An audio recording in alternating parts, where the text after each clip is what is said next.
Hello and welcome back to Normal Island. I'm Curtis Daly, your host for tonight, and I'm joined by the man himself, Kevin Logan. Kevin's here. It's all good. We're going to roll on with the show. This is what we've got coming up for you guys. Winners and losers. Rachel Reeves unveils spending review. He didn't care. That's Darren Jones. He was confronted by a disability activist. The media lied again, as report shows millionaires aren't leaving the UK, and two monsters. UK puts sanctions on extremist Israeli ministers. As always, remember to like the stream, and if you're not a subscriber, then please hit that button. We'll be getting to your comments at the end, so make sure you're busy in the chat. I will say it's going to be a slightly shorter comment section because our dear Sarah, the producer, is feeling a little bit under the weather. But let's get on with the show. On to our first story. Rachel Reeves has unveiled her plans in the government spending review. Here are the key takeaways. Overall spending will increase by 2.3% annually, though some departments will still face constraints. Key commitments include 3% annual rise on NHS spending, totaling 29 billion over Parliament, a 39 billion decade-long boost to social housing, and major transport investments across regions. Defence spending will rise, benefiting jobs especially in Scotland, and immigration policies will be toughened with a new border security command and an end to asylum hotel use. Other highlights include £30 billion for nuclear power, £2 billion for AI investment, £13.2 billion for energy efficient homes, increased police funding, expanded school spending, and enhanced child welfare programmes, including free meals and nursery support. Now, this all sounds pretty good, for Rachel Reeves anyway, including housing. The government has pledged £39 billion. However, looking at the details, it's not quite as good as it sounds. Oh, my voice went a bit funny there. As it sounds, James Schneider on Twitter points out, when you read the headline, you think, finally, investment in social housing. On reading article, you find out it's above inflation rent rises for social tenants for a decade and subsidies for private developers to continue the affordable housing con. Also missing was a focus on poverty and homelessness. Jeremy McCorbin made a statement of the review. Until this government stands up to the corporate elite holding our country to ransom, it will never bring about the change the British public deserves. Today, 4.3 million children are growing up in poverty in the sixth richest country in the world, yet our government still refuses to scrap the two-child benefit cap, one of the leading causes of child poverty. Meanwhile, disabled people are living in fear over the government's welfare cuts. Are we meant to have forgotten and moved on? The government could, if it wanted to, tax the wealthiest in our society. It could end the rip-off of privatisation in healthcare, energy and water. It could take on fossil fuel giants, getting rich off the climate crisis. Instead, today's unambitious statement bakes in decades of inequality, depriving millions of people of the resources they need. As we speak, 250,000 people are homeless. For many of my constituents, the never-ending promise of affordable housing has been a complete con. The government must tell us, will its latest announcement result in proper social housing or subsidies for private developers? When will it get to the heart of the housing crisis and control rents? Having enough food to eat, knowing there's a social care system to look after you, living without fear of eviction, this is what real security means. Instead, the government continues to find endless money for war. The government needs to wake up and its complicity in genocide and stop fueling the conflicts of today and tomorrow. The best path to security is equality, sustainability, and peace. The kind of future is possible. We just need the political will, and we will keep campaigning for a redistribution of wealth and power so that everyone can live in dignity. Well said, Jazza. Kevin, I just want to get your initial thoughts on Rachel Reeves' spending review. Well, as always, Jeremy Corbyn nailed it. What a prime minister he would have been if only he hadn't been drummed out by fake. If only, yeah. Yeah. In terms of the spending statement, it was less horrific than it might have been. It certainly, in terms of its tone, I think was a lot better and actually will land a lot better. The comms of it are significantly improved. There's sort of a less overt focus on the kind of Osborne economic side of things, and she's actually trying to put forward ways in which she and her government are trying to help. But as always, with the Starmer government, it's tinkering at the edges. The good things that were done, things like NHS spending and spending on education, again, it's timid. It's weak. It's not really going to have the kind of transformative effect, the change that people actually voted for.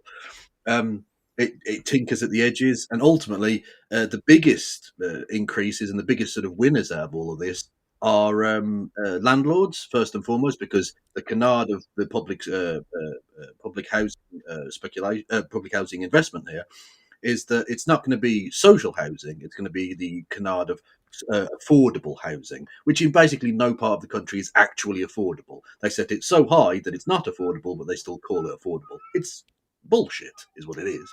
Um, Landlords are going to do well out of this. Arms manufacturers are going to do well out of this, and the police are going to do well out of this. The three groups who least need the help and are morally the most bankrupt in the nation.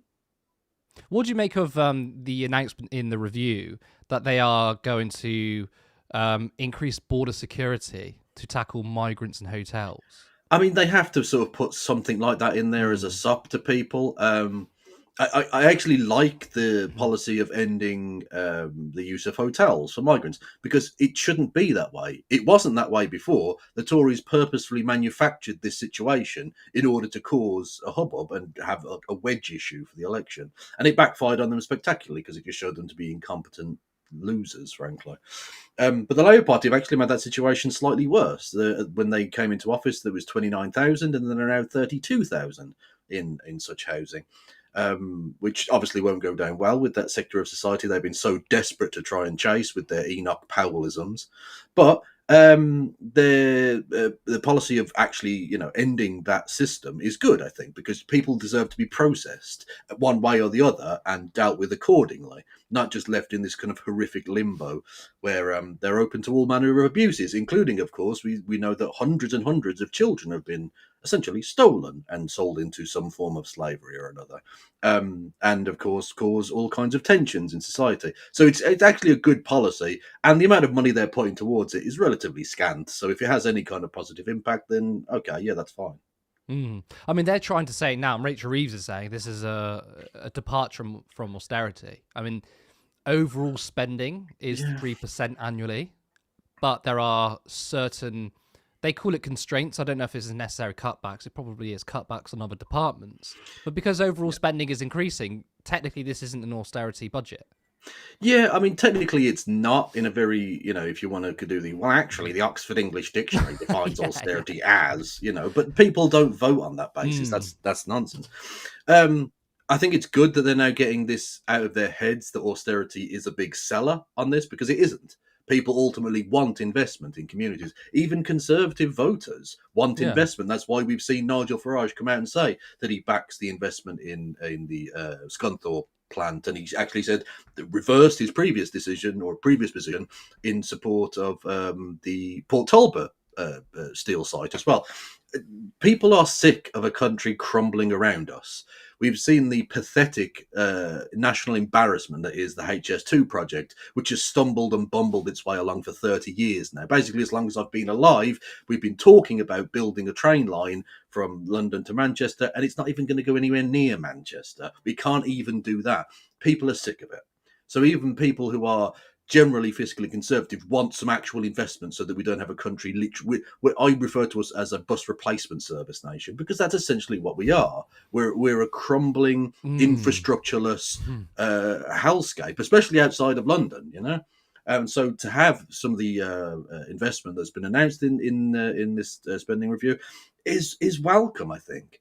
But they are still ultimately doing austerity in a number of other ways because of the stupid fiscal rules that they placed upon themselves. They act as if they're forces of nature that are unchangeable. No, you impose these rules upon yourself before you even got elected, and you could just get rid of them. It might be embarrassing, it might look bad in the papers short term, but actually what it would do would be free you up to actually invest in communities, and actually would win you votes. You'd be able to not be despised around the country. Imagine that, a Labour Party investing in the people of Britain for the future. Crazy talk.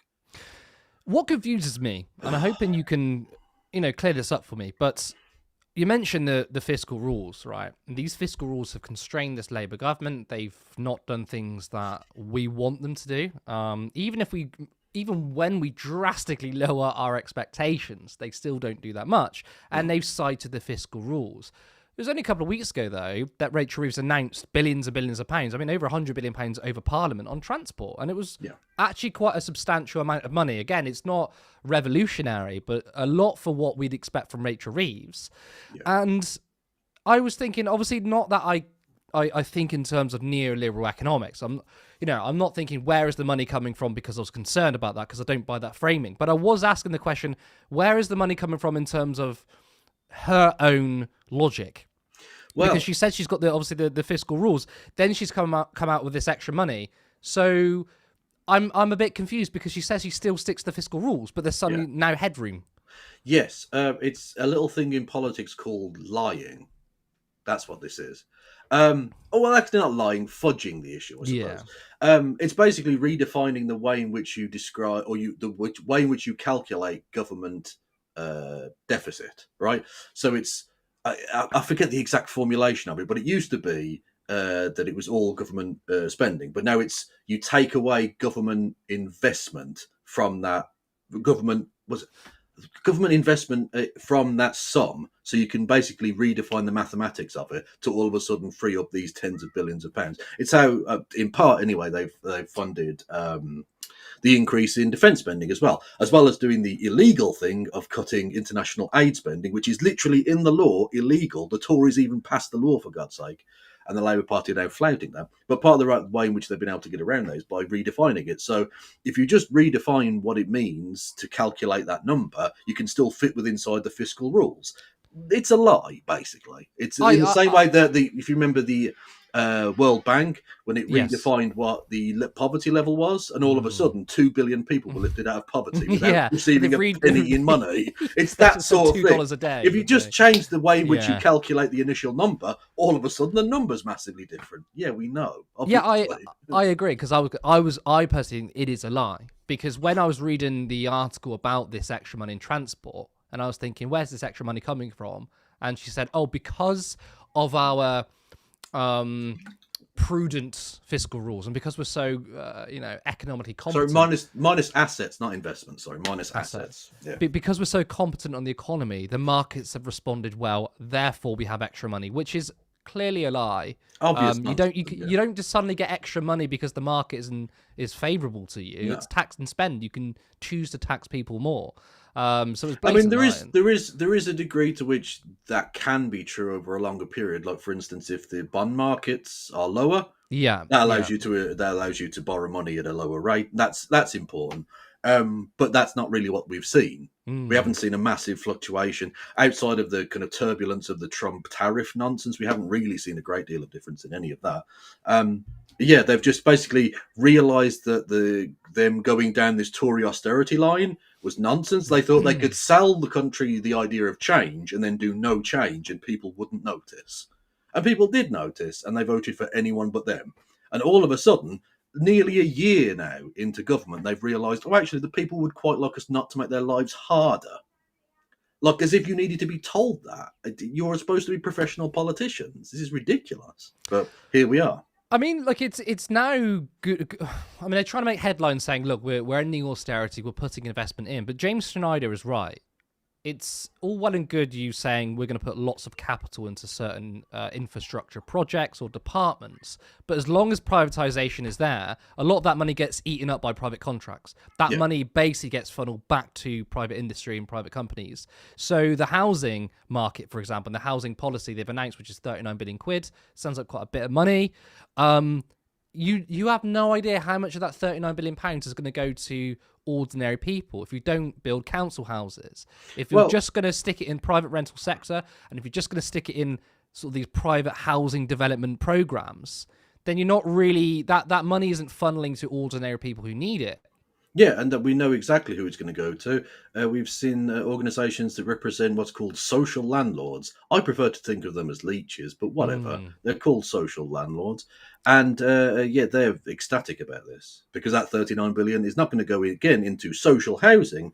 It's going to go into the private rented sector, as you say, and into affordable housing, which isn't affordable and is still in the private sector anyway. So it doesn't alleviate the massive public housing shortage in any way. Right, you are. We've actually got 4 stories to cover, so we are going to move swiftly on to our second story. Now, at a town hall event on Saturday, Gigi, a 27-year-old disabled constituent, directly challenged Chief Secretary to the Treasury and Bristol North West MP Darren Jones over the government's proposed cuts to personal independent payment. Holding a banner that said, "PIP, Lifeline, not pocket money," Gigi responded to a previous remark by Jones in which he likened PIP benefits to giving his children pocket money. Gigi also highlighted the case of Jodie Whiting, a 42-year-old woman who died by suicide in 2017, just days after the DWP stopped her disability benefits. A coroner later found that the DWP's decision had contributed to her death. The intervention was organised by Mad Youth Organise and Green New Deal Rising as a part of the latter's Pay Up campaign, which calls on the government to implement wealth taxes to fund public services, climate action, and serve as an alternative to austerity-driven cuts. The confrontation comes as the government reportedly considers softening its planned PIP cuts following strong opposition from Labour MPs. A parliamentary vote on the matter is expected later this month. We also have a video of Gigi challenging Darren Jones. I'm sorry to interrupt you, Darren, but you just announced cuts to affect people like me, disabled people like me. 300,000 people are going to be pushed into poverty. You compared PIP to pocket money. It is not pocket money, it is a lifeline. There are people's lives at risk here. There are people's lives at risk. People are going to die. Jodie Whiting, do you know Jodie Whiting? She died housebound alone because the DWP cut support. Why don't you get the richest to pay up and pay and fund for healthcare rather than attack people like us who are already poor and disabled? Shame on you for not speaking up on this. Shame on you. Tax the rich instead of affecting people like us who are already the most vulnerable in society. Shame on you. Whose side are you on, Darren? The same side are you on? On the super rich. You have a choice. This is going to kill people. This will kill people. You have People's choice. lives in their hands. You have a choice, Darren. Now, I caught up with Gigi earlier today and discussed what went down on Saturday. What made you decide to confront Darren Jones? Hi, thank you so much for having me here. Yeah, so I decided to confront Darren Jones because he is my MP at Bristol North, so I'm part of his constituency, firstly. And secondly, he is Rachel Reeves' deputy at the Treasurer. And currently, his department is pushing cuts that will directly affect people like me, disabled people like me. So these are disability cuts that he has suggested, or the government has suggested. And he also revealed quite a callous attitude behind these cuts by a comment he made a while ago comparing PIP benefits to pocket money. And though I have to say that he has since apologised, I think that's just quite emblematic of how people in this society and in the government still think of people who are disabled or people who need additional support. Like, disabled people are part of the fabric of society. We all know someone who experiences mental illness, has a disability, a chronic condition, or even a terminal condition. This is a reality, and disability and illness is part of everyday life. I actually tend to say that we're all pre-disabled. We all at some point will need support. And we all know someone, whether a friend, a relative, loved one, neighbour, colleague. And I just really strongly believe the state should be supporting us during these difficult times. And the government has historically not listened to disabled people. And I did this mainly because I finally wanted us to be heard, because I think so many people have been trying to have conversations with politicians and just not be heard. Disabled people's voices are always fobbed off, and that's how it feels. We've historically just not been listened to. And this current proposition, these disability cuts, could push hundreds of thousands of people into economic hardship. And people are already in economic hardship. So I believe the number could be 300,000 people could be pushed into economic hardships if these proposed cuts go through. And I also do want to say that it already is much more expensive to be disabled. So I think it's estimated around £1,000 extra a month on all the living costs associated with disability. And by the way, the highest amount of PIP doesn't cover that. So £1,000 is not possible to get on PIP. And most people get a much smaller amount than that. And I also think another huge misconception around these cuts or disability benefits, especially PIP, is that it's an out of work benefit. A lot of people who are on PIP still do work. And in fact, PIP allows them to work. And, I think part of this rhetoric, or part of the reason that the government want to cut disability benefits, as well as the fact that they're making cuts in other parts of government, is trying to push people back into work, because they're saying there's too many people out of work. And I'm telling you, this is not going to work, because PIP allows people to work. PIP is a lifeline for people to be able to work, whether that be through transport, mobility aids, healthcare access. PIP is not an out of work benefit, and that's something that people really, really need to understand. And it's not going to push people back into work. And I think just one additional thing, if I may say, recently there was some leaks around some potential access to work changes, which is so access to work is part of the government's access for people to be able to access work, and they can get job coaches. You can get some support in terms like mobility aids or workplace changes to make it more accessible. And these cuts, these changes, these leaked changes, would have an even more worrying effect on disabled people's access to work. So it's really, really a worrying time, and I just felt like something had to be done about it, or I wanted to put my voice out there. What's the response been like? I mean, did you hear anything back from the government or any official? But also, what's the response been like from, the members of the public? Yeah, so we did reach out to Darren Jones for comment, and he has not got back to us. We have been ignored, which I'm not that surprised about, to be honest. And in terms of the feedback from the public, it has been widely really, really positive. I will say that I think a lot of people really appreciated it.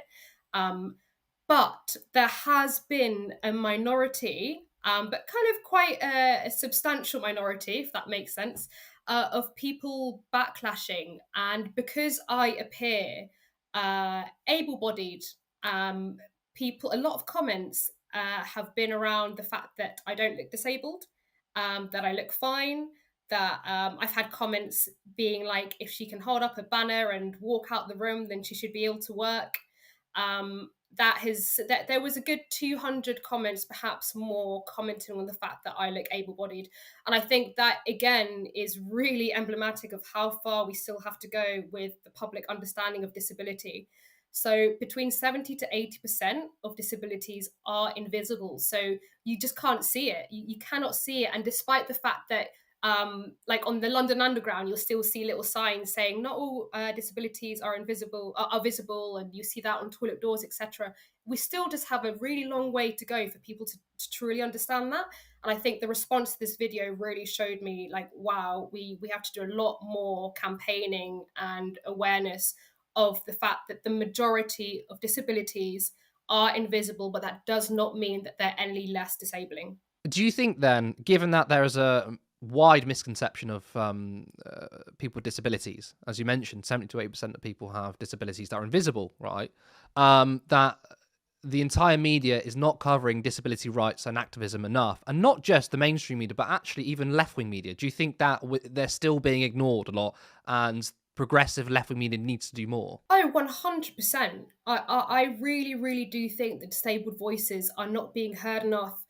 Again, as you said, not just in the mainstream media, but also in progressive left-wing outlets. I do really think that it's the job of especially the left-wing media, who are obviously covering a lot of progressive issues, to make sure that disabled people's voices are being heard, that people who experience mental illness and all types of disability, because obviously disability is one word which covers so many different experiences, but we need our voices to be heard more, 100%. And I'm glad to be seeing some of it. I am seeing some outlets slowly start to talk about it more, and I'm hopefully this will be a bit of a domino effect right now, because obviously it's so present and salient in society what's happening right now in the UK. I'm hoping that this will springboard the media to start talking about it more and to start spotlighting the issues that are facing disabled people more. So you were there on behalf of Green New Deal, Rising, and Mad Youth. Can you tell us a little bit about these campaigns? Yeah, absolutely. So,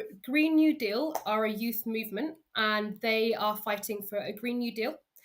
So, that's a bold plan essentially to stop the climate crisis and tackle inequality through mass public investment.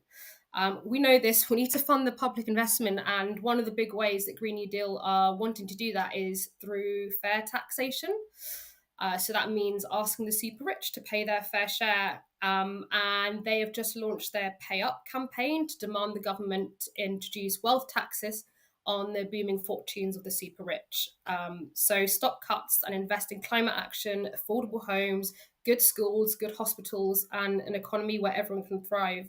And Mad Youth Organise is a campaign led by young people with lived experience of mental distress and madness, so myself included in that.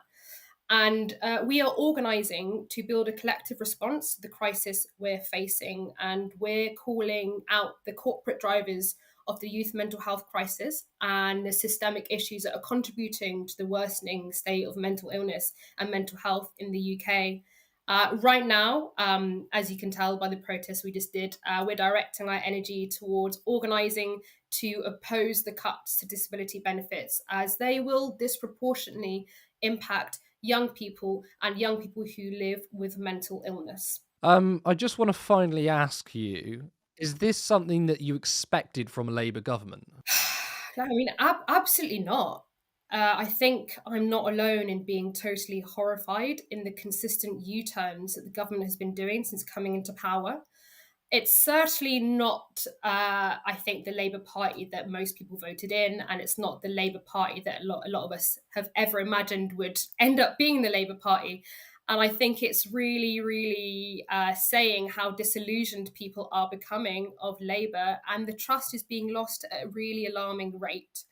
And it's really worrying. There's no doubt that it has a strong correlation with the rise in reform and the rise in far right sentiment as a backlash to this. It's incredibly disappointing and, to be honest, really, really terrifying. I have to say, fair play to Gigi. I think it takes guts to really stand up, especially to an MP in front of those people. You're putting yourself out there. So I have a lot of respect for Gigi.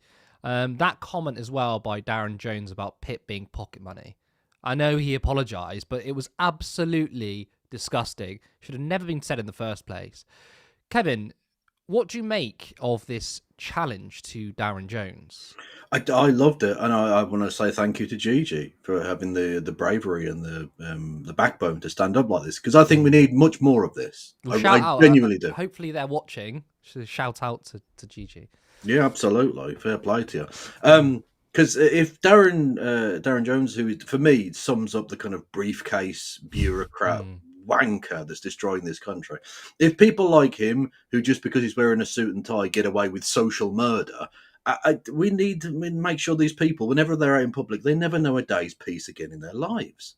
If they're going to insist on stamping down on the least powerful and the least able to defend themselves whilst doing the bidding of the richest constantly, if they're going to aid and abet the genocide of the people of Gaza, if they're going to oversee the country's destruction, both in terms of its physical infrastructure and its kind of, social infrastructure, these people should never know a day's peace ever again. I want to see far more of this, far more direct action to show them how disgusted we are with them, how unpopular they are, and how they need to change their policies fundamentally. And so, big up to Gigi and those organisations. We need a lot more of that. Yeah, and speaking to Gigi, because I asked them about the public response to. I mean, obviously, we can talk about the policy. We can talk about Darren Jones. We know that Labour's policy on PIP and welfare is nothing short of disgusting. But the public response, I mean, Gigi told me there's been a lot of positive response, but the loud minority was saying, well, you're clearly not disabled, right? You're scrounging. And they made a very good point that it's not always visible. Yeah, absolutely. Yeah, mental health is, really the great health scourge of the nation that just goes completely untreated, government after government will make kind of nice noises about it around election time and then invest absolutely nothing in it. We basically don't have a mental health care system in this country. And as to the point you made there about the loud minority, there really is an element within this country of like the crabs in the bucket type thing, the people who are constantly trying to drag down others.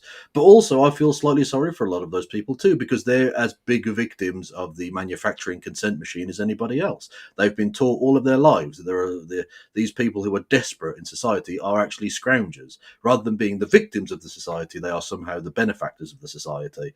And accordingly, they vote against their own best interests constantly. That's why the Conservative Party have ever received any votes in this country, and why the Reform Party are currently leading in the polls, because the media sells the British public a pack of lies. Yeah, and also in terms of visibility and disabilities, there's also physical disabilities that aren't always visible. Sometimes when it comes to chronic illness or anything like that, it's not always like constant 24/7. Sometimes it can flare up and be worse than others. So people might be like, well, this person's clearly able-bodied. They're actually quite athletic.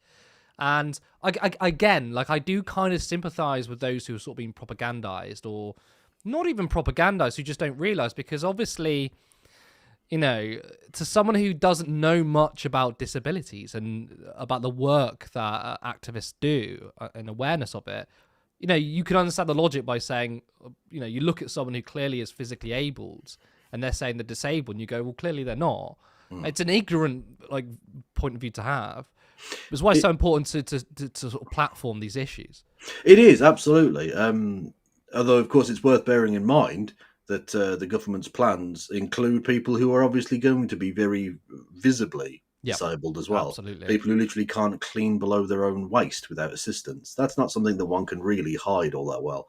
So it's the government are going to go after everybody, because all disabled people, I should say, because this is not about helping out anybody. I mean, Gigi made the very good point that this won't help disabled people back into work. But of course, the point is that it's not meant to. It's just meant to be punitive. It's just meant to attack the least able to fight back in society, rather than putting a tiny amount of tax on the absolutely grotesque amounts of money being stockpiled by the richest 100 people in the country. Absolutely. We're going to move on. But before we go on to our next story, I just want to say, if you're enjoying the stream, then please give it a like and make sure you are subscribed too. If you want us to grow, then you can head over to turnleftmedia.co.uk/support. There is a link to our Patreon where you can support us monthly, or follow the other link to give us a one-time contribution. Alternatively, you could become a YouTube member for just 99p. Now, we are facing a global oligarchy, and now more than ever do we need radical independent media. So please help wherever you can. On to our next story. A study by the Tax Justice Network has found that the idea of mass amounts of millionaires leaving due to taxes is a complete media overhype. The media reporting, consisting of over 10,900 news pieces across print, broadcast and online news in 2024, was primarily based on a report published by Henley & Partners, a firm that sells golden passports to the super rich and advises governments on setting up such schemes. The European Court of Justice recently ruled one such scheme, that of Malta, to be unlawful. The Tax Justice Network's review, co-published with Patriotic Millionaires UK and Tax Justice UK, of the Henley report finds that the number of millionaires claimed by Henley & Partners to be leaving countries in exodus in 2024 represented near 0% of those countries' millionaire populations. For example, the 9,500 millionaires widely reported to be leaving the UK in 2024 represented 0.3% of the UK's 3.06 millionaires, or million millionaires rather. Now, who are Henley and Partners? Well, maybe this will give you some insights. Henley and Partners was accused in a 2018 UK parliamentary inquiry of meddling in the elections of Caribbean nations in return for the exclusive rights to sell golden passports. Henley and Partners told The Guardian it fundamentally rejects any allegation of wrongdoing. A recent Financial Times article identified an EU-sanctioned Russian businessman with links to the Ukraine invasion who could more easily circumvent travel restrictions due to a Maltese golden passport Henley helped him acquire in the past. Kevin, the media keeps on saying if you tax the rich, they'll just leave. Now, does this report completely blow it all out of the water? Are you telling me, Curtis, that rich people who own newspapers and don't pay any money because they're non-domiciled or based in Monaco are lying to us by saying that if you tax rich people, they'll leave when they've already left? Yeah, this is the 100th occasion upon which the capital flight myth has been disproven. We know it's complete rubbish, but again, as with the previous statement, it's the manufacturing consent lie, constantly, over and over and over again, to inculcate in the people that we can't tax the rich. We can't do that. That would be terrible. They'll all leave. No, they won't. Of course they won't. We've seen this in a number of instances. Whenever we've seen these kind of wealth taxes introduced, we find out that actually the physical mobility of billionaires and millionaires is actually pretty low. They like where they are and they'll stay where they are, as within reason, of course. If you institute, I don't know, full-scale communism or something, they might want to leave at some point during that. But we're talking about really, minor changes. The Greens were suggesting 2% tax, and basically that wouldn't have made any billionaires leave. As much as, I mean, they can leave and their money can stay, as far as I'm concerned. They're worthless human beings. But we know this is complete rubbish, and it's the media again selling us a lie and undermining the seriousness with which they're treated, because it's the same millionaires who run these papers who pay other people, sometimes of whom are millionaires as well, and it's the same privately educated old boy network of people who all believe exactly the same thing, pumping out lie after lie after lie, and again just credulously just accepting this Henley and Partners trash when any investigative journalism would have showed that this information was obviously flawed. We saw that a lot of their estimates were based on where millionaires on social media said they would move to if this happened, and they were never tracked if they ever did. They were never tracked physically at all. So it was just what some idiot said on social media was enough to create this crazy scare and make people vote again against their best interests. I mean, this is one of the more blazing pieces of propaganda, right? Yeah. When it comes to media bias, some of it is a bit more nuanced, where they're not like consciously putting out propaganda. It's the sort of Noam Chomsky line, right? Yeah. But this is one of those things where they know exactly what they're doing, because 9,500 millionaires apparently left out of 3 million, which is what it says, 0.3%, right? Usually when you cover stories, you look at the broader trends. The story should be, it shouldn't even be a study into it. The story should be, well, most people don't leave, or at least people claiming they're going to leave, they haven't done it yet.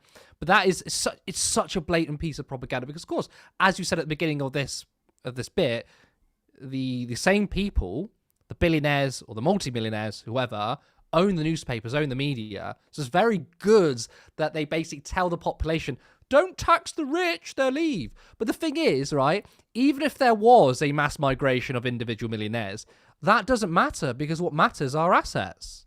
Yeah, absolutely, yeah. It's the consolidation of the media in the hands of a very small number of people who all have exactly the same class interests. All of them. They're all in exactly the same situation. Even ones who run relatively quote-unquote liberal newspapers have incredibly right-wing economic perspectives. They're just okay with gays or whatever. And so they all publish the same rubbish. And very few of them are even based in the UK. The Sun Media Group is based in the United States. The ownership group of the Daily Mail is based in Monaco. There are loads of them who are based basically anywhere but the UK. So they're not even paying taxes here. And what a surprise, this study came out and was credulously cited by the government, then run by Rishi Sunak, whose wife initially came here on the basis of a non-domiciled US passport anyway. Like, it's just a cavalcade of corruption from start to finish. To put it very, very simply for people, it is just a class issue. There is a class solidarity among the media barons, the robber barons, the billionaires, right? The tax avoiders. They've got that amazing little class solidarity. They all work together. You know, they all work together in political parties or across political parties, as we can see, Labour, the Tories, Reform, all sing for the same hymn sheet, which is being, you know, puppets of the corporations, right? But the working class and the middle class, unfortunately, don't have the same sort of solidarity. We are split up and cut over culture issues or being angry at people on benefits or whatever it is. But the very richest in society, right, they know exactly what they're doing. They're using their class solidarity to beat us over and over again. Well, I mean, the old adage about, was it, if you're against any kind of wealth tax, you're either a millionaire or an idiot. Look in your wallet and see which one. That's a good line, actually. That's a very good line. It's 8:15, so we are going to move on to our final story.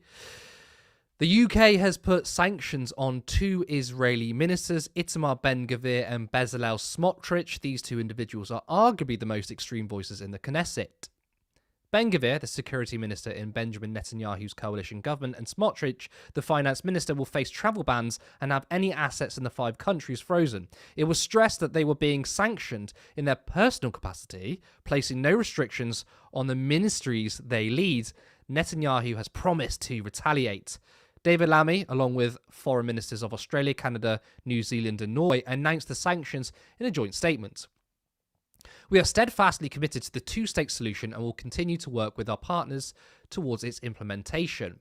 Itamar Ben-Gvir and Bezalel Smotrich have incited extremist violence and serious abuses of Palestinian human rights. These actions are not acceptable.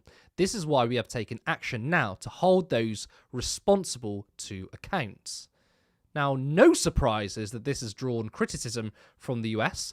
US Secretary of State Marco Rubio said the United States condemns the sanctions imposed by the government of United Kingdom, Canada, Norway, New Zealand and Australia on 2 sitting members of the Israeli cabinet. These sanctions do not advance US-led efforts to achieve a ceasefire, bring all hostages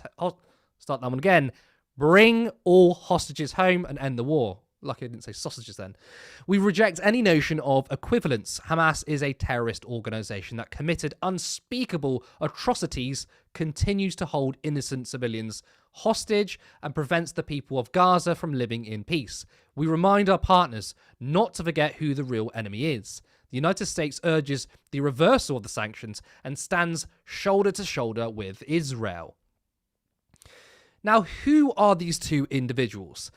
Itamar Ben-Gvir is a far-right Israeli politician and lawyer who has been serving as the Minister of National Security since 2025. In August 2023, Ben-Gvir stated that his family's right to free movement in the West Bank was more important than the freedom of movement for Palestinians. He declared, "My rights, the right of my wife and my children to move around Judea and Samaria is more important than the freedom of movement for the Arabs." Ben-Gvir is also known for displaying a picture of Baruch Goldstein on his wall, the American Israeli who murdered 29 Palestinian worshippers in Hebron in 1994. Now, those are just 2 of many instances of his extreme views. Bezalel Smotrich is an Israeli politician and lawyer. He has held the position of Minister of Finance since 2022. In August 2024, Smotrich suggested that starving Gaza's 2 million residents could be justified and moral, stating that Israel lacked international legitimacy to do so, but lamenting that no one in the world will let us starve and thirst 2 million citizens, even though it will be just and moral until they return our hostages. In March 2023, Smotrich claimed that there is no such thing as a Palestinian nation, there is no Palestinian history, there is no Palestinian language, dismissing the Palestinian identity as fictitious people invented to oppose Zionism. In April 2024, Smotrich called for the total annihilation of Palestinian areas in Gaza, including Rafah, Deir al-Balah and Nusayrat, stating there is no place for them under heaven. 2 utter scumbags, 2 monsters.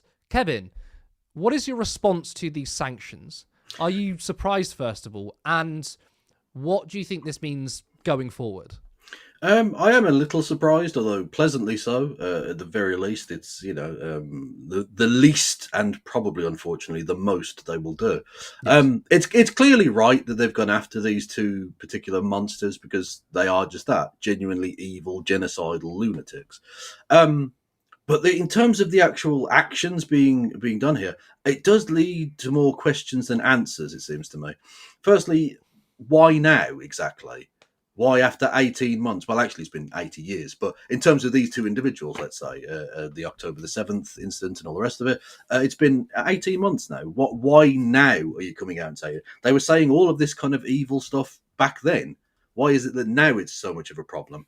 What is it about the current situation that's so extreme compared to how it was 2 months ago that you're now reacting in this way? I'm not entirely sure what they think they're going to get out of this, really. But I mean, again, just on a basic legal and moral level, the action itself in complete isolation is fine. It's just peculiar timing.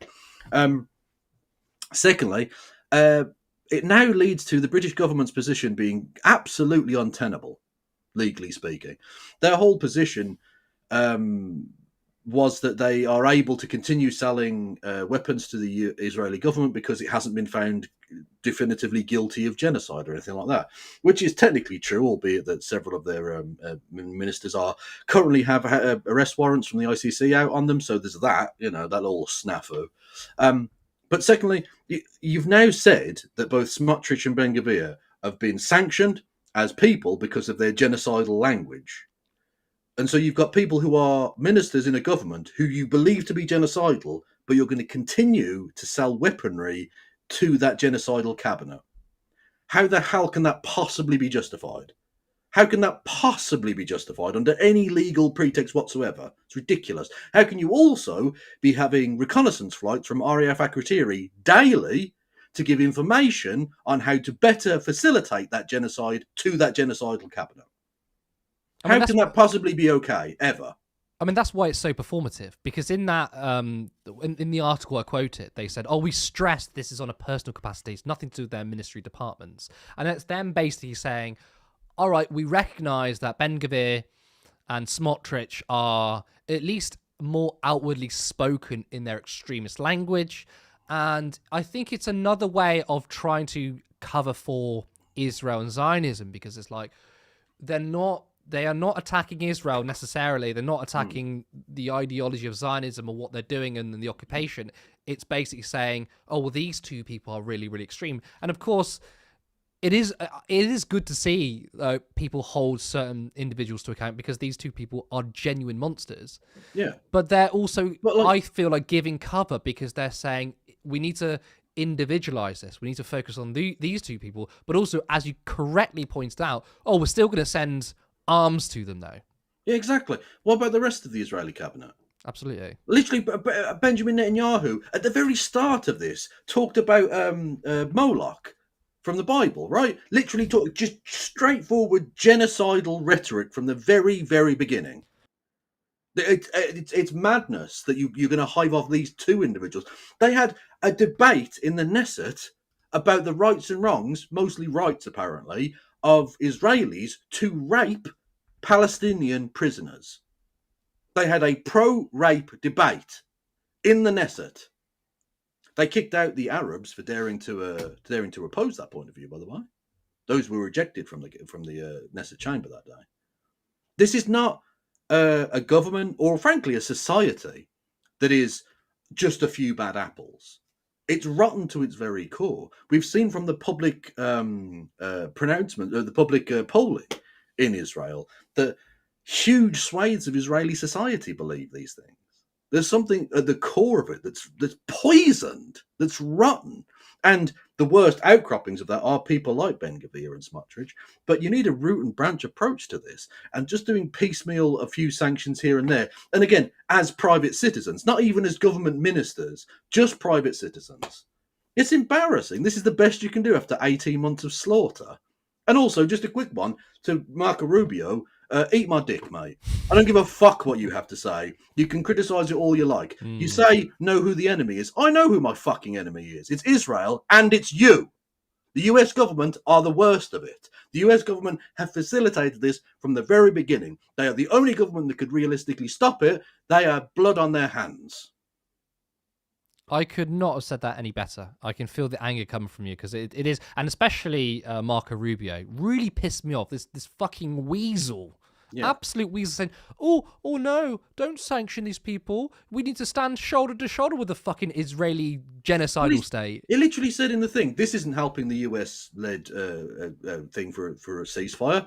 Well, you don't seem to be doing much your fucking selves. Oh, that's a lie. He doesn't give a shit about ceasefire. Well, exactly, of course. Yeah, well, I mean, we all know that, but at least in theory, he's saying, like, oh, we're trying to get a ceasefire together. Well, you're not being very fucking successful. You know? You're not doing it, so someone else should do something, surely. Or do we just allow it to just run and run forever? I know that's what you actually want because you're a sick bastard, but I think the rest of the world should try and stop this, actually. Little Marco, as Jim Speak says. Very good, though. Agree with everything you said. But we're going to leave it there, and we're going to bring in our producer and go to some of your comments. I'm sure there are going to be some really, really good ones. Hello, Sarah. You're on mute. Not me going, can you hear me? Yeah, no, I can hear you. Just talking to myself. Hello, everyone. I was talking to myself, I was like, hello, everyone, can you hear me? And then you literally like, you're on mute. Embarrassing. Really, really good to be here. What a great show. And I just felt like everything that Kev was saying, you hit the nail on the head. So let's go to comments. Let's start from the story we were just talking about. Jacqueline said, sounds like Starmer and Lammy are doing the legal bare minimum. And I agree. There was another comment actually made where someone said, I can link this actually quite nicely. There'll be pictures shaking hands with Lammy tomorrow. And it made me laugh because I just don't trust Lammy. I despise him personally. But it does feel like... It would be out the realms of possibility, though, in our timeline. Would it? Yeah, it wouldn't. And you said, you kind of hit the nail on the head. It just feels very, very performative. It feels as though they're doing the bare minimum. They're like, hey, yeah, we know that these extremists over there need to be sanctioned. But I'm like, Netanyahu's an extremist. His cabinet are extremists. Like, the genocide that's happening is extreme. How are these sanctions not happening to everyone that surrounds this awful unfolding in Gaza? So yeah, what did you guys want to say on that? Yeah, absolutely. Like, if Ben Gvir and Smotrich are being genocidal, then surely Benjamin Netanyahu is by having them in his cabinet, right? Literally, it's a very good point. He's appointed them. Yeah, and I mean, even if they want to be consistent, why aren't they sanctioning Netanyahu on a personal capacity? But I suppose that's what they mean, though. Is like, well, Netanyahu hasn't said these outrageous things. He's done it in he's employed these people in official capacity. So I guess that doesn't cross the line of personal capacity. But this whole personal capacity is just utter bullshit anyway. You shouldn't just be sanctioning what they say. You need to be sanctioning what they fucking do and what they represent. Yeah, absolutely. Just wild. Yeah, super wild. So we'll go on to the next story, which was about your third story. And Jacqueline said, I think instead of eat the rich, it should be don't clean for the rich, don't cook for the rich, don't drive for the rich, don't live a thing for the rich until they start treating us better. And I also completely agree with that. I'm just like, I think you've spoken about this so often, Curtis, this whole idea that capital flight is a myth, and it's not something that I think we should be afraid of. I think I've always said, like, hey, if you want to fuck off, then just fuck off. Like, just go. I'm sorry. If a few leave, so what? Like, good riddance. I think the goal of taxation isn't actually to please billionaires. It's to fund schools and hospitals and housing. And the idea that policy for like 99.9% of the population should be held hostage by the stupid tantrums of a tiny elite is absurd. So I think if your economic model just relies on appeasing billionaires, then I'm sorry, that's oligarchy. Our fucking tax code is written by these arseholes. They're literally written by them by way of lobbying governments and giving donations to political parties. Even if they don't implicitly literally say this is what the tax code should be, just by giving money to political parties and giving them access to government, because that's what it kind of is, right? Elections are won on, especially more in America, elections are won on how much money you spend. There's an implicity there, which is like, okay, you're going to look after us? So they basically write our fucking tax codes. Yeah. Exactly. Carl said, why is it when we talk about people taking advantage of systems, it's always people in need? Why don't we make people justify their profits? It's just assumed to be a good thing. What do you guys make of that? Yeah, absolutely. I mean, Elon Musk is the biggest welfare queen in the history of the world. Why is that okay for him? But someone who wants, so like I've got no problem if someone. This is technically a crime, but if someone wants to falsely claim unemployment benefit, all power to them. I don't give a fuck. They're trying to survive. You know. Do you know what, Carl? That's a really good point, because if companies or individuals do tax, I can't remember between the avoidance and evasion. One of them's illegal, one of them's like technically legal, right? The technically legal one, right? And people do that. You get people say, well, they're just sort of gaming the system. That's what they're doing. They're doing. I don't know. There's an excuse there made for them, right? But when it's someone who's poor, it's like, how fucking dare you?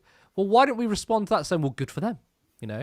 And to touch upon what Kevin just said about not giving a fuck about people fraudulently claiming benefits, right? For me, my priority is those with power, right? And I think at the moment, when we have individuals and corporations destroying our planet through pollution, exploiting workers en masse, paying people pittance, not paying their taxes, and basically rigging elections, which is what's happening globally. In America, once again, Elon Musk just bought that election, right? Then if you want to tell me to be angry at someone who might be claiming like £20 a week off the state, I don't feel angry about that. Now, I'm not going to sit here and say I endorse doing financial crimes, right? I'm not saying you should do that, but you can't expect me to be angry. I don't know why you're smiling there, Kev. I don't say that people should commit crimes at all. I don't. Yeah. I don't. I'm certainly not saying commit crimes. No. Absolutely, yeah. but like you can't ask me to give a fuck. I love your little smile, Kev. But you cannot ask me to care about that. I think people will try and put that back on you. I'm like, I don't care. I do not care. Like, at the end of the day, it's far less amount of money than what the corporations and the billionaires are stealing off the rest of us. Yeah, exactly. Yeah. Have some perspective, man. Have some fucking perspective. Literally. Oh, what a line. That's a banger. So James Holmes, thank you. Oh my god, my laptop's bugging out. Can you guys see it? Did it come through? No, I can't see. Oh my god, why is my laptop just can you read it out to us? Yeah, he just literally gifted 5 Oh, here we go. Oh, thank you, James. A regular in here and a regular giver as well. So much regular giver. Oh my goodness. Sorry. Yeah, so there was lots of I want to bring up the comments that were bigging up Gigi, but I'll just bring up Edward's really quickly. And it was that a Green New Deal is the absolute minimum that we need to save us. It needs to be the springboard. Oh my God, Sarah, goodness me. The springboard to wider systemic change and a transition to a socialist post-capitalist society. And I couldn't agree more with that. I think this is the direction we need to be moving into. I want people to be saved. I want people to be okay. I don't want us to be constantly suffering. And it seems that we're in this constant state of suffering at the moment.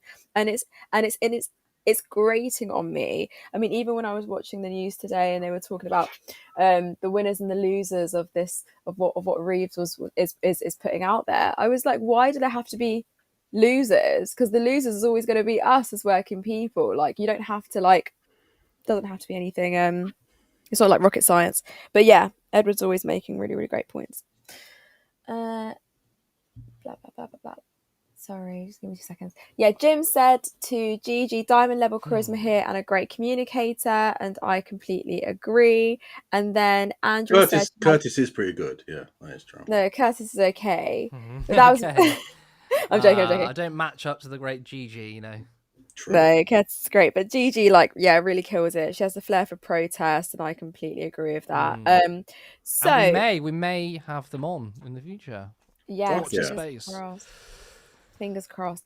But yeah, then Jim also said these loud minorities love to size people up at a glance. They're simple people who love simple answers, like you look okay to me, and that was coming off the comment that Gigi was making about that people seem to think that all disabilities are visible. This whole idea that, oh, if you look okay, then surely you can't be disabled. Like, how are we still in the 21st century, in 2025, still stuck on that? The thing is, though, you can forgive people's ignorance, right? But what I don't understand is, like, and I'm just speaking personally, right?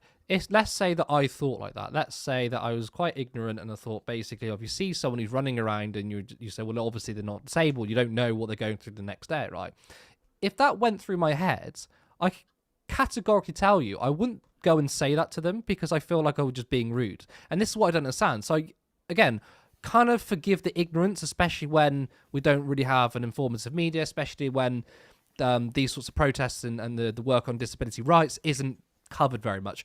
I get that. But, like, why do you then have to say it to people? Because you just feel like you're being like a kind of an arsehole. I wouldn't, even if I thought like that. I'd just be like, well, I'm just not going to say anything because why would I? How does that benefit my life? How does it benefit anyone else? I just feel like you're just being rude for the sake of it. Yeah, completely agree with you. And I think we need to start having. I think we need to be putting people who are disabled at the forefront when it comes to this. I think their voices, and they said it so brilliantly that their voices are always pushed to the side. They are such a silenced minority, and I think that really needs to change. Jacqueline was kind of echoing that. This whole idea, the rules around PIP and UC and other benefits, not sure if benefits the right word, but can't think of another at the moment, are extremely unfair. And it's true. And actually, not to quote you, Curtis, but you'd actually made such a great point in that GB News clip, like that we don't actually have a generous welfare system, and there is no direct correlation between a quote unquote quote unquote generous welfare system and people who are in work, because we have a welfare system where people are topping up because they can't afford to just work. I mean, it was Helena who told me about this a while back. She basically said it's called the labour force participation rate, which basically means like the percentage of working age people in work, right? And basically, in Denmark, loads of people work, essentially. So, like, 75 to 80% of people who can work, or in the working age cohort, are working. Whereas in our country, it's far lower. But Denmark has a far higher welfare state, or far more generous welfare payments. So Helena told me that fact, and obviously, when I was with that person on GB News, right, I told them that because she just... You were on the telly? Yeah, the telly box. Yeah, I have to get your autograph. Yeah, I'll send it in the mail. But like, the point I'm trying to make though is that Jacqueline Foster, she was like, oh, you know, people just laze around doing nothing. Just the whole boomer hole, just benefit scrounger shit, right?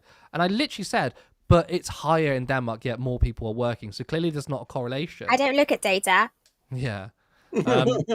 So yeah, it's in the UK, our welfare payments, despite what it's probably popular opinion suggests, right? I think if you would ask the majority of the people that would say, oh, it's far too high, right? Media propaganda for you. It is low. It's like we're one of the lowest welfare payments in Europe. No, it's just not high. I've been on UC. I've been on disability benefits myself. I can tell you it's fucking abysmal. But it's not just the actual payments, right? It's the rules behind it, which makes it very difficult to claim. And they're so grossly unfair. They are so grossly unfair. And the fact of the matter is, we live in an ableist world. We live in a world that is so against disabled people that it's actually fucking hard trying to navigate a world that isn't that unfortunately isn't accessible enough. And they're making it even more inaccessible when they're trying to access top ups like PIP or the welfare state as a whole. So yeah, and I also think that there's an air of shame around it, that they try to shame you into needing a top up, or make you feel like, what are you doing coming here wanting more money when actually the world's fucking shit. So this is a good question from Andrew, because it was from the Reeve story.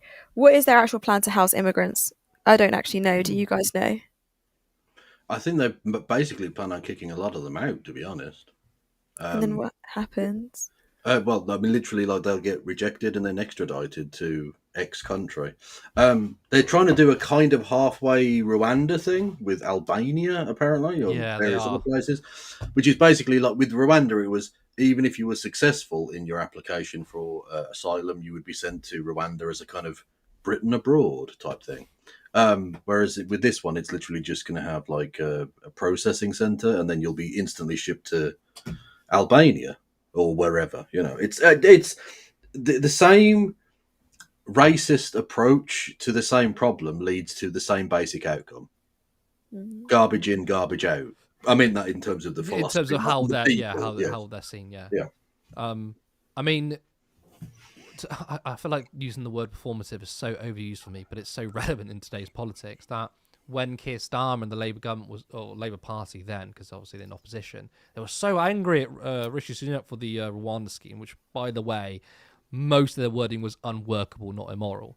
They basically done another one. Okay, it's not Rwanda, Well, yeah, because but the same principle applies, doesn't it? well, this was my concern when they first got in, and a lot of the kind of sycophants were saying, "See, they got rid of the Rwanda thing," but it was the reasons they got rid of it. Yes. It wasn't because it was an abomination. It wasn't because it was illegal. It wasn't because of any of that moral or legal stuff. It was because it was an inefficient way of being racist. Basically, Pretty much, Agreed. like there were financially more prudent ways of doing your horrible white supremacist bullshit. Like what is that? That's the change we voted for, is it? Rwanda, but more cost effective for the taxpayer. Ridiculous, Yeah, absolutely that's ridiculous. literally bang on. No, completely agree with you. But that's it for the comments. Really, really great show, guys. You guys did incredible as per Thank you usual. so much, Sarah, Thank as you. usual. Okay, it's 9:15. That is all we have time for. Thank you to our viewers who tuned in, and of course, thank you to Kevin for joining me tonight. I love having you on. Thank tell you you for what, having me, Curtis. It's beautiful. when we eventually go to streaming 5 days a week, we'll get you on more as well. Love your thank you. insights, More. love your energy, love the way you look. I would say love the way you smell, but I can't smell you across. Well, it's the been a hot screen. day today. It has been a hot yeah. day, isn't it? It's been unpleasant. Remember to like the stream if you're not a subscriber. Then hit that button. Also, come back and leave a comment as well. That does help the algorithm. Again, if you want us to grow, then you can head over to turnleftmedia.co.uk/support. There is a link to our Patreon where you can support us monthly, or follow the other link to give us a one-time contribution. Alternatively, you can become a YouTube member for just 99p. We are going to raid into Kevin's stream, so don't go anywhere. You're going to be automatically transported over, or you might see me and Sarah over there anyway. But thank you again. I'm Curtis Daly, and I will see you next time.